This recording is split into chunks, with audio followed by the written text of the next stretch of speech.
know he didn't get torpedoed. Really didn't. I mean, maybe someone shoved a suppository up his arse. It was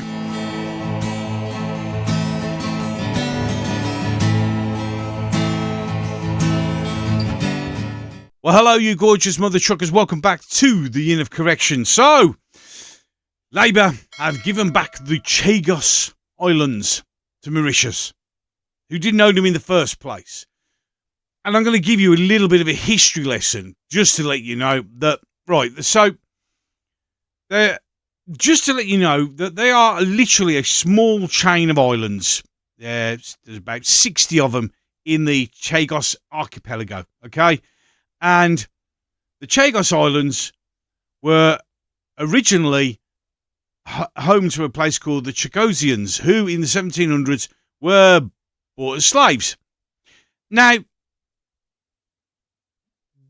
they were expelled and, you know, the slavery part destroyed by, get ready, I'm sorry, it's going to upset a lot of left-wing historians here, the left waffle are going to go mad, by the British, the United Kingdom, the British actually. We turned up and we kicked them out and we got rid of the slavery at the request of the United States of America. Okay? And that was back in the 1700s. We then said, okay, we'll do that for you. And the Americans said, well, if you do that, is it all right if we build a naval support facility in an air base called Diego Garcia? And we will lend-lease it off you. And we went, okay, because let's be honest, it's a middle of rock in the middle of nowhere. And yeah, that's absolutely fine. So, there you go. And where it is right in the middle of the Indian Ocean, and it is a fantastic strategic point. But all of a sudden, we've decided that we're going to give it back to Mauritius because the Mauritius won it back, even though it was a French colony. So, madness ensued, but they've never really owned these islands at all. But we've given them back. So what we've done is we've given them the Mauritians, whose bedfellows are the Chinese, we've given them a very convenient naval base right in the middle of the Indian Ocean. Now, David Lammy went, well, this will stop immigrants arriving in the United Kingdom. How? No one's going to float across the Indian Ocean. And if you look at the map, you will see that it's in the middle, literally in the middle of nowhere. Okay? But strategically a great place. So we've given it away. Pointless, stupid, but, you know, yay, freedom. We've literally given away a runway and a naval base with no one there. And apparently this is going to make, you know, time to get rid of the great empire.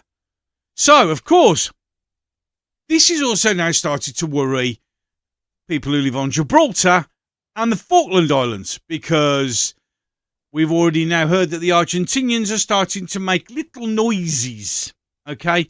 Little noises that they actually want, well, they call them Las Valminas, back. So, the question was asked, Officer Keir Starmer, Keir Starlin, would this happen? So, this was his response. Prime Minister.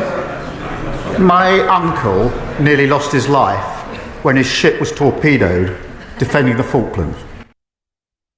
I'm just going to play that back again. Just going to play that little bit back again. He lost his life when his ship was torpedoed. Just let it again. When his ship was torpedoed defending the Falklands. They are British and they will remain British. Yeah!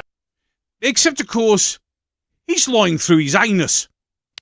Because the only ship that got torpedoed during the Falklands War was the General Belgrano by HMS Conqueror. The Argentinian Navy had just 2 submarines at the moment, one of them being the Santa Fe, which was on South Georgia, that a Lynx managed to put a rocket through the side of the conning tower. Famous picture. The other submarine realises maybe not such a good idea, a bit like their entire fleet, ran back into the harbour, never to be seen again. So, if you believe that the Falkland Islands are safe, he's a liar. Surprise, surprise. Let's hear what the rest he has to say. I mean, they're all cheering, but none of them went, bullshit. And sovereignty in Gibraltar is equally not to be negotiated. Of course, we will do everything we can to make it easier for all businesses to trade more freely so that we can grow our economy. I'm very, very clear about the Falklands. It's personal to me. It's not personal to you because you're a lying son of a gun. Your uncle did not get torpedoed in the South Atlantic at all. So, do you believe that he's not going to sell the Falklands out? I mean, he did say, oh, well, you know, I've spoke to many, many women, old age pensioners, and I'm making sure that we'll never cut the fuel allowance. Yeah? See my point? Do you get it now? How he can say there and go, it's an absolute lie. And they all go, yay! Because he's saying what they want to hear, but not realising he's just told them a massive lie. A huge, ridiculous lie. So I would still be worried if I lived in the Falkland Islands because clearly his uncle is Argentinian and was on the Belgrano because that's the only one that got torpedoed.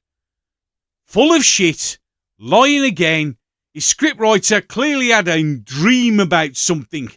Probably watched a good classic war film and thought, your uncle almost died from a torpedoing. Well, can we see the uncle? Can we see the receipt to this? I mean, we know he didn't get torpedoed.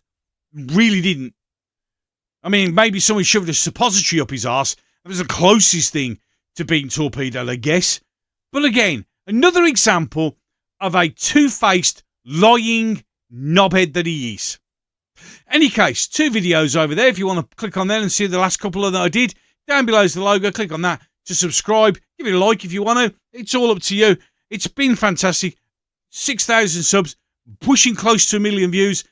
I literally cannot believe how well this channel's going. That's all down to you wonderful people. Any case, enough of that. I'm done. So, until the next one.